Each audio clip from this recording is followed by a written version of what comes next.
ಈಗ ನಾನು ಹೇಳಬೇಕಾಗಿರುವಂಥ ವಿಚಾರ ಇವಾಗ ವದಂತಿ, ನಮ್ಮ ಕಿವಿಗೆ ಬಿದ್ದಂಥ ವದಂತಿ. ವದಂತಿ ನಂಬರ್ 1 ಏನು ಅಂತ ಹೇಳಿದ್ರೆ, ನಿವೇದಿತಾ ನನ್ನ ಬಳಿಯಿಂದ ಆಲೆಮನಿ ಅಂದರೆ ಜೀವನಾಂಶ ಕೋಟ್ಯಾಂತರ ರೂಪಾಯಿ ನನ್ನಿಂದ ಆಲೆಮನಿ ಪಡೆದಿದ್ದಾರೆ ಅನ್ನೋ ಒಂದು ವದಂತಿ ಹರಿದಾಡ್ತಿದೆ ರೂಮರ್ಸು. ನಿವೇದಿತಾ ನನ್ನ ಹತ್ರ ದುಡ್ಡನ್ನು ಡಿಮ್ಯಾಂಡ್ ಮಾಡಿದ್ದಾರೆ ಅಂತ. ಇದು ಖಂಡಿತವಾಗ್ಲೂ ಸುಳ್ಳು. ಅವರು ಯಾವುದೇ ರೀತಿಯಾದಂಥ ಆಲೆಮನಿ ನನ್ನಿಂದ ಪಡ್ಕೊಂಡಿಲ್ಲ. ಅವರು ಅದನ್ನು ಕ್ಲೇಮ್ ಕೂಡ ಮಾಡಿಲ್ಲ. ನಾನು ಅವ್ರಿಗೆ ಆಲೆಮನಿ ನಾನು ಕೂಡ ಕೊಟ್ಟಿಲ್ಲ. ಸೊ ಇದೊಂದು ವದಂತಿ.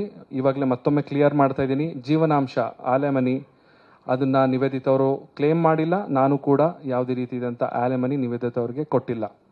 ಹಾಗೆ ಎರಡನೇ ವದಂತಿ, ಒಂದು ಮಕ್ಕಳು ಮಾಡ್ಕೊಳ್ಬೇಕು ಅನ್ನೋ ಒಂದು ಕಾರಣ, ಅಂದರೆ ನಿವೇದಿತೆಗೆ ನಾನು ತುಂಬ ಫೋರ್ಸ್ ಮಾಡ್ತಿದ್ದೆ ಮಕ್ಕಳು ಮಾಡ್ಕೊಳ್ಳೋಣ ಅಂತ. ಆಕೆ ಬೇಡ ಅಂತ ಹೇಳ್ತಾ ಇದ್ಲು, ಅದಕ್ಕೋಸ್ಕರ ಈ ರೀತಿ ಆಗಿದೆ ಅನ್ನೋ ಒಂದು ವದಂತಿ ಕೂಡ ಕೇಳಿ ಬರ್ತಾ ಇದೆ. ಸೊ ಅದು ಕೂಡ ಸುಳ್ಳು. ನಾವಿಬ್ಬರು ಇಂಡಿವಿಜುವಲ್ಸ್ಗಳು. ಅವರು ಕೂಡ ಸಿನಿಮಾ ಇಂಡಸ್ಟ್ರಿಯಲ್ಲಿ ಒಳ್ಳೆ ಕರಿಯರ್ ಇದೆ, ನಾನು ಕೂಡ ಸಿನಿಮಾ ಇಂಡಸ್ಟ್ರಿಯಲ್ಲಿ ಕೆಲಸ ಮಾಡ್ತಾ ಇದ್ದೀನಿ.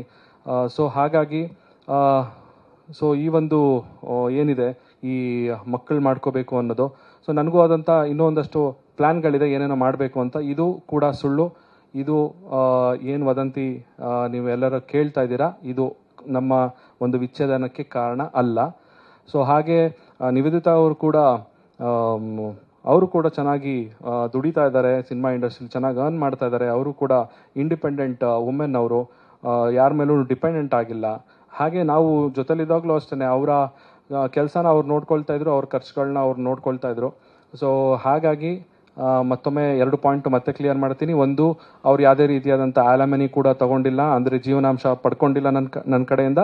ಹಾಗೆ ಇನ್ನೊಂದು, ಮಗು ಮಾಡ್ಕೊಳ್ಳುವಂಥ ಒಂದು ಕಾರಣ ಏನಿದೆ ಅದು ಕೂಡ ಸುಳ್ಳು.